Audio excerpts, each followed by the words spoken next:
हाय दोस्तों, good morning सभी को। एक बार फिर से दीपक बिंद ऑनलाइन क्लासेस में आप सभी का स्वागत है। तो यह सम्मान विज्ञान का 30वां पाठ है। इससे पहले मैंने 29 पाठ करा दिया हूं। जो भी विद्यार्थी नहीं देखे हैं वे दीपक बिंद ऑनलाइन क्लासेस में जाकर देख सकते हैं। तो आइए हम शुरू करते हैं। क्वेश्चन नंबर पहला।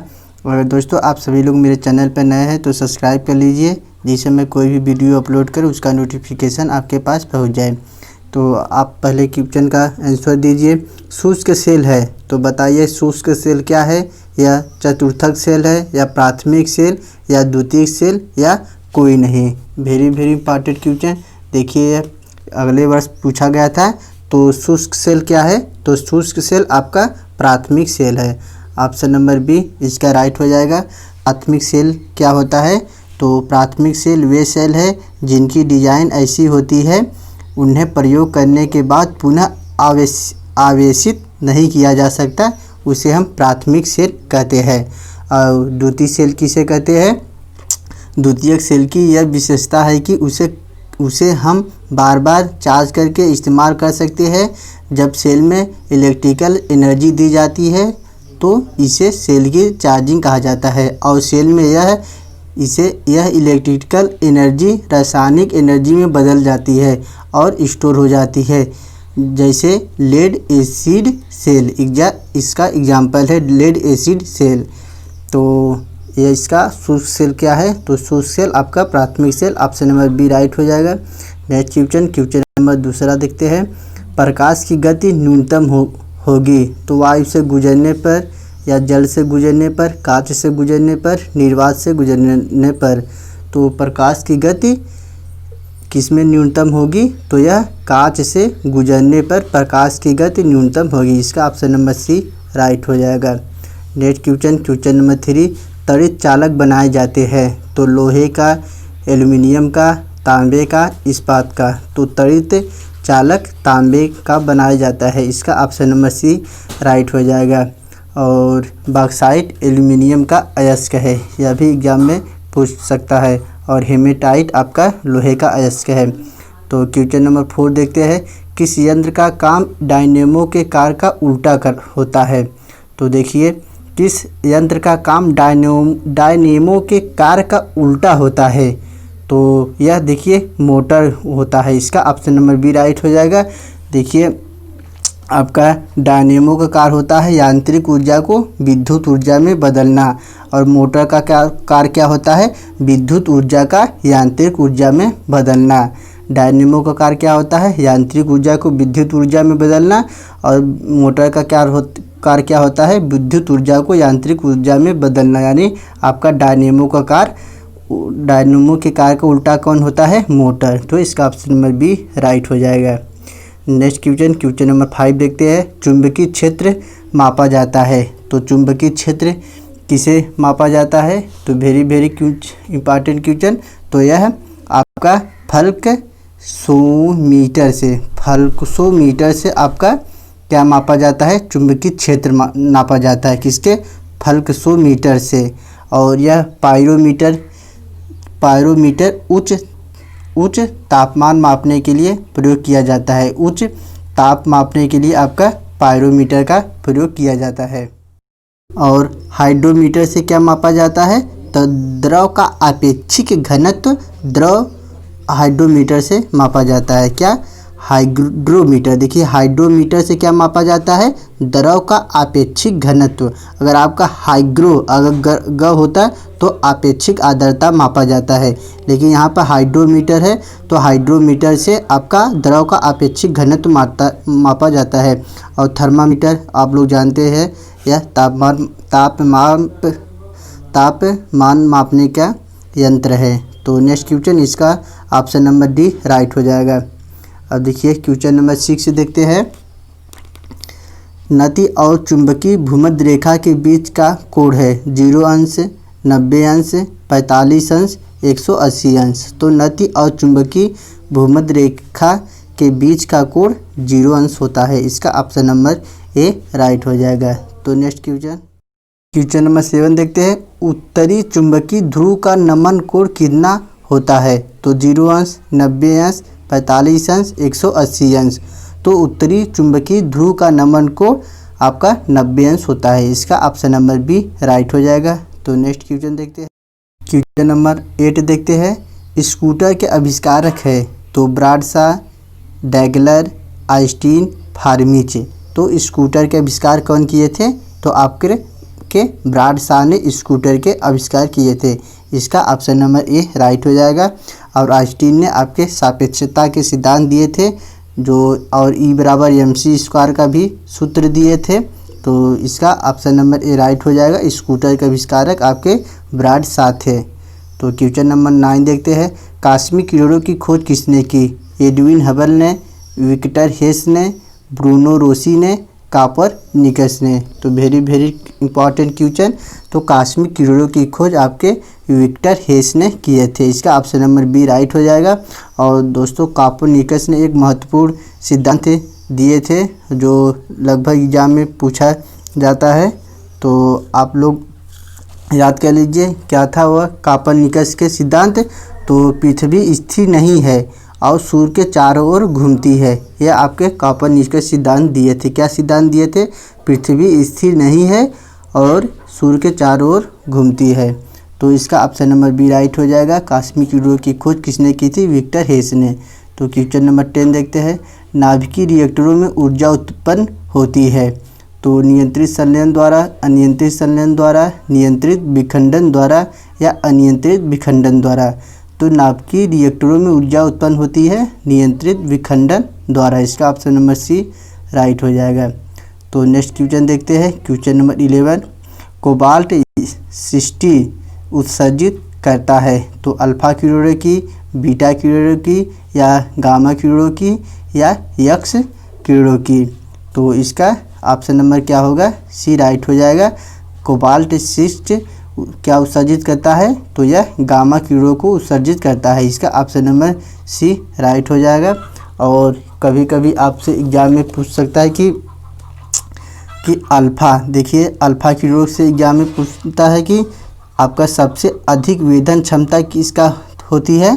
तो सबसे अधिक वेधन क्षमता आपका देखिए या गामा किरणों की होती है। किसकी वेधन क्षमता अगर पूछेगा एग्जाम में कि सबसे अधिक वेधन क्षमता किसकी होती है तो यह गामा किरण की होती है। और अगर पूछेगा सबसे अधिक आयनन क्षमता किसके होती है तो अल्फा किरण की आयनन क्षमता सबसे अधिक होती है। और देखिए अल्फा किरण से एक और क्वेश्चन पूछ लिया जाता है कि एक अल्फा किरण के निकलने से परमाणु संख्या में 2 इकाई तथा द्रव्यमान संख्या में 4 इकाई की कमी होती है। और बीटा किरण से क्या पूछेगा? एक बीटा किरण के निकलने से परमाणु संख्या में 1 इकाई की वृद्धि होती है तथा द्रव्यमान संख्या पर कोई प्रभाव नहीं पड़ता है। तो यह भी आपसे पूछ सकता है एग्जाम में। तो यहाँ पर पूछ रहा है कोबाल्ट 60 उत्सर्जित करता है तो यह गामा किरण उत्सर्जित करता है। इसका ऑप्शन नंबर सी राइट हो जाएगा। Next question number 12। पॉजिट्रॉन की खोज किसने की? तो एडरसन ने, चैडविक ने, थॉमसन ने, रदरफोर्ड ने। तो पॉजिट्रॉन की खोज आपके एडरसन ने किए थे। इसका ऑप्शन नंबर ए राइट हो जाएगा। न्यूट्रॉन की खोज आपके चैडविक ने किए थे, इलेक्ट्रॉन की खोज थॉमसन ने और प्रोटॉन की खोज रदरफोर्ड ने। तो इसका ऑप्शन नंबर सी ए राइट हो जाएगा। पॉजिट्रॉन की खोज एडरसन ने किए थे। क्वेश्चन नंबर 13 देखते हैं। एक समान शुष्क सेल में विद्युत अपघट होती है। जिंक, गंधक का अम्ल, अमोनियम क्लोराइड या मैंगनीज डाइऑक्साइड। तो आपसे यह क्वेश्चन पूछा गया है। एक समान शुष्क सेल में विद्युत अपघटन होता है तो यह अमोनियम क्लोराइड होता है। विद्युत अपघटन विद्युत शुष्क सेल में क्या होता है? Ammonium chloride. इसका ऑप्शन नंबर सी राइट हो जाएगा। नेक्स्ट क्वेश्चन नंबर देखिए 14। अतिचालक का लक्षण है तो उच्च पारगम्यता या निम्न पारगम्यता या शून्य पारगम्यता या अनंत पारगम्यता। तो अतिचालक का लक्षण क्या होता है? उच्च पारगम्यता। इसका ऑप्शन नंबर ए राइट हो जाएगा। तो नेक्स्ट क्वेश्चन नंबर 15 देखते हैं। ठोस कपूर से कपूर वाष्प बनने का प्रक्रिया को कहते हैं। तो देखिए एग्जाम में बहुत बार पूछा गया है। वाष्पीकरण, हिमीकरण, पिघलना या ऊर्ध्वपातन। तो जो कपूर वाष्प बनने की प्रक्रिया को क्या कहते हैं? यह ऊर्ध्वापातन के द्वारा होता है। इसका ऑप्शन नंबर डी राइट हो जाएगा। तो नेक्स्ट क्वेश्चन देखिए, वैज्ञानिक आर्किमिडीज संबंधित है तो ब्रिटेन से, जर्मनी से, फ्रांस से, ग्रीस से। तो आर्किमिडीज कहाँ से संबंधित है? तो यह ग्रीस से संबंधित है। इसका ऑप्शन नंबर डी राइट हो जाएगा। तो क्वेश्चन नंबर 17 देखते हैं। 17, वह यूरेनियम जिसमें निम्न समस्थानिक की समृद्धता होती है। तो बताइए आपका यूरेनियम 233, यूरेनियम 235, यूरेनियम 238, यूरेनियम 239। तो देखिए इसका वह यूरेनियम जिसमें निम्न समस्थानिक की समृद्धता होती है, तो इसका ऑप्शन नंबर बी राइट हो जाएगा, यूरेनियम 234। तो नेक्स्ट क्वेश्चन देखते हैं। ब्रह्मांड में कौन सा तत्व सर्वाधिक मात्रा में पाया जाता है? तो हाइड्रोजन, हीलियम, नाइट्रोजन या ऑक्सीजन। तो आप सभी लोग जानते हैं ब्रह्मांड में कौन सा तत्व दो महत्वपूर्ण पाया जाता है? हाइड्रोजन और हीलियम अधिक मात्रा में पाया जाता है, लेकिन हाइड्रोजन सबसे ज़्यादा पाया जाता है या सर्वाधिक मात्रा में आपका हाइड्रोजन पाया जाता है, तब हीलियम पाया जाता है। अगर आपसे पूछेगा कि वायुमंडल में सर्वाधिक मात्रा में कौन सा तत्व उपस्थित है, तो आपका नाइट्रोजन 78% हो जाता है। यहाँ पर ब्रह्मांड में पूछ रहा है, तो ब्रह्मांड में आपका हाइड्रोजन अधिक मात्रा में पाया जाता है। तो इसका ऑप्शन नंबर ए राइट हो जाएगा। अब हाइड्रोजन की खोज किसने किए थे? कैवेंडिश ने। और ऑक्सीजन की खोज प्रिस्टले ने किए थे। तो नेक्स्ट क्वेश्चन नंबर 19 देखते हैं। चुंबकीय यामोत्तर और भौगोलिक यामोत्तर के बीच के कोण को क्या कहते हैं? चुंबकीय नति, चुंबकीय आघूर्ण, चुंबकीय द्विकपात या द्विकपात रहेगा, चुंबकीय क्षेत्र की शक्ति। तो चुंबकीय यामोत्तर और भौगोलिक यामोत्तर के बीच के कोण को क्या कहते हैं? आपके चुंबकीय द्विकपात कहते हैं। इसका ऑप्शन नंबर सी राइट हो जाएगा।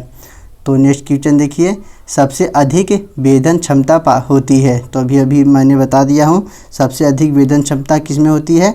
अल्फा किरणों की, बीटा किरणों की, गामा किरणों की, कोई नहीं। तो सबसे अधिक वेधन क्षमता आपके गामा किरणों की होती है। इसका ऑप्शन नंबर सी राइट हो जाएगा। अगर आपसे पूछेगा कि सबसे अधिक आयनन क्षमता किस में होती है, तो आयनन क्षमता सबसे अधिक अल्फा किरणों में होती है। तो यहाँ पर पूछ रहा है वेधन क्षमता, तो आपका गामा किरण हो जाएगा, ऑप्शन नंबर सी राइट हो जाएगा। तो नेक्स्ट क्वेश्चन नंबर 21 देखते हैं। यदि पृथ्वी पर वायुमंडल न होता तो दिन की अवधि होती। तो यह देखिए बार बार पूछा गया है, तो कम, अधिक, अपरिवर्तित या घटती बढ़ती। तो यदि पृथ्वी पर वायुमंडल न होता तो दिन की अवधि कम होती। इसका ऑप्शन नंबर ए राइट हो जाएगा। तो देखिए नेक्स्ट क्वेश्चन नंबर 22। यदि किसी दर्पण को थीटा कोण से घुमाया जाए तो परिवर्तित किरण का घूर्णन होगा। तो 0 या थीटा बाई 2 या 2 थीटा। तो यदि किसी दर्पण को थीटा कोण से घुमाया जाए तो परिवर्तित किरण का घूर्णन आपका 2 थीटा होगी। ऑप्शन नंबर डी राइट हो जाएगा। देखिए क्वेश्चन नंबर आपका 23। विद्युत धारा का पता लगाने के लिए किस उपकरण का उपयोग करते हैं? तो आप सभी को यह मालूम होगा, वेरी सरल क्वेश्चन और वेरी इम्पॉर्टेंट क्वेश्चन। तो विद्युत धारा का पता लगाने के लिए किस उपकरण का प्रयोग करते हैं हम? एमीटर का, स्टेबलाइजर का, इनमें से कोई नहीं। तो एमीटर का प्रयोग करते हैं विद्युत धारा का पता लगाने के लिए। इसका ऑप्शन नंबर बी राइट हो जाएगा। और विद्युत धारा का मात्रक आपका एम्पियर होता है। तो यह भी आप लोग जानिए। तो देखिए क्वेश्चन नंबर 24। 1 एंगस्ट्रॉम बराबर कितना होता है? तो 1 एंगस्ट्रॉम बराबर कितना होता है? 10⁻⁻10 मीटर, 10⁻10 मीटर, 10⁻2 मीटर या 1 मीटर। तो 1 एंगस्ट्रॉम बराबर क्या होता है? 10⁻10 metre. Option number A right हो जाएगा। Question number 25। निम्नलिखित में किस रंग का अपवर्तनांक सबसे अधिक होता है? तो लाल, बैंगनी, पीला या हरा। तो निम्नलिखित में किस रंग का अपवर्तनांक सबसे अधिक होगा? तो देखिए अधिक होता है तो यह बैंगनी रंग का अपवर्तनांक सबसे अधिक होता है। इसका ऑप्शन नंबर बी राइट होएगा। और सबसे कम अपवर्तनांक किसका होता है? तो लाल रंग का। इसको भी आप लोग याद करिएगा। इसका ऑप्शन नंबर बी राइट हो जाएगा। तो क्वेश्चन नंबर 26, ऊष्मा का सर्वोत्तम चालक क्या है? तो जल, पारा, एल्कोहल या ईथर। तो इसको आप लोग बताइए। ऊष्मा का सर्वोत्तम चालक आपका पारा होता है। इसका ऑप्शन नंबर बी राइट हो जाएगा। तो नेक्स्ट क्वेश्चन नंबर 27, खाना पकाने का बर्तन का होना चाहिए निम्न विशिष्ट ऊष्मा तथा निम्न चालकता, उच्च विशिष्ट ऊष्मा तथा उच्च चालकता। और देखिए ऑप्शन नंबर में क्या है,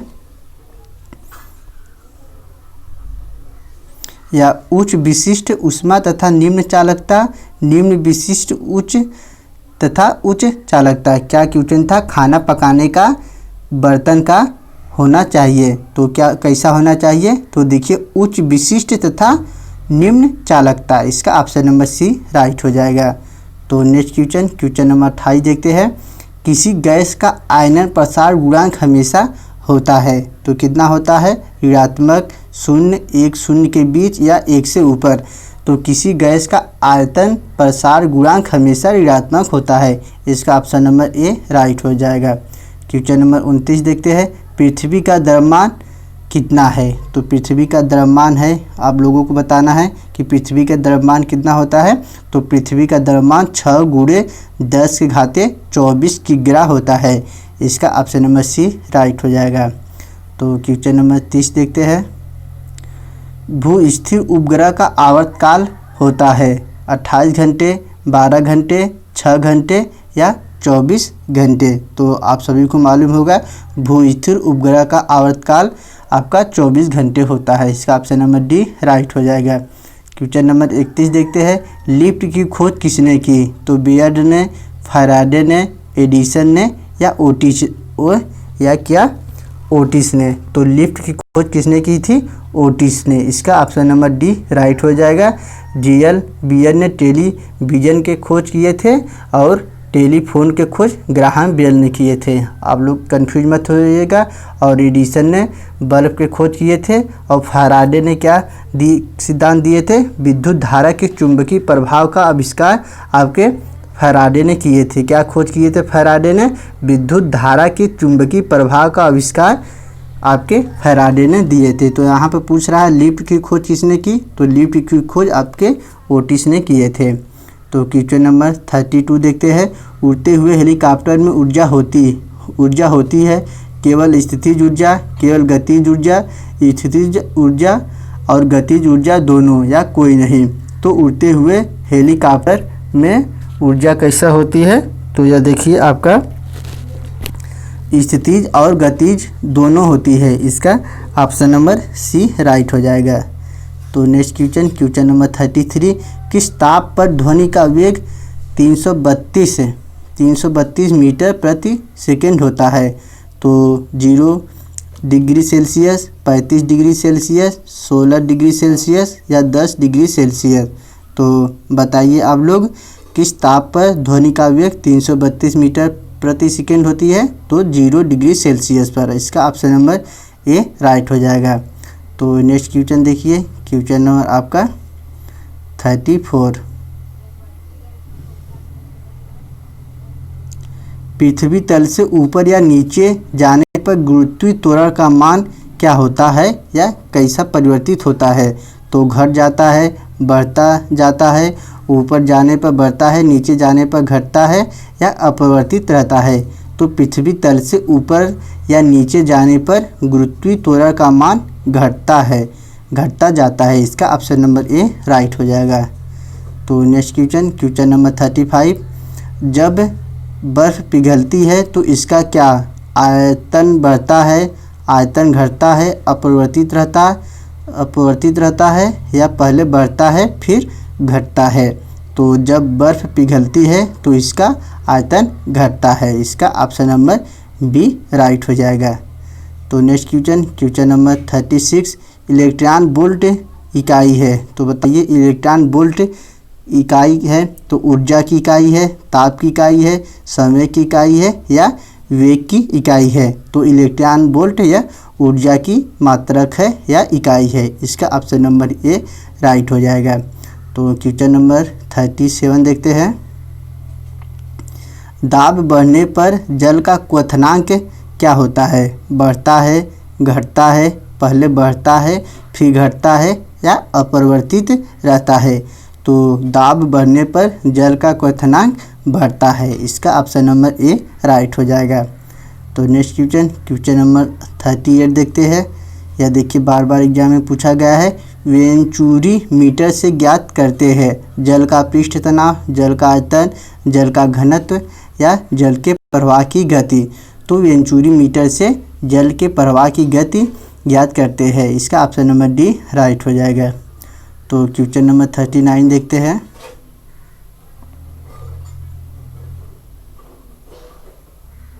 देखिए एक लिफ्ट एक समान वेग से ऊपर जा रही है तो उसमें स्थिर व्यक्त का भार क्या होगा? तो बढ़ जाएगा, घट जाएगा, अपरिवर्तित रहेगा या कोई नहीं। जब एक लिफ्ट एक समान वेग से ऊपर जा रही है तो उसमें स्थित व्यक्त का भार अपरिवर्तित रहेगा। इसका ऑप्शन नंबर सी राइट हो जाएगा। तो दोस्तों उम्मीद करता हूँ आप सभी को टेस्ट अच्छा लगा होगा। 39 क्वेश्चन जो एग्ज़ाम में बार बार आपसे क्वेश्चन पूछा जाता है तो आप लोग अच्छे से रट लीजिए। तो दोस्तों वीडियो देखने के लिए बहुत बहुत धन्यवाद।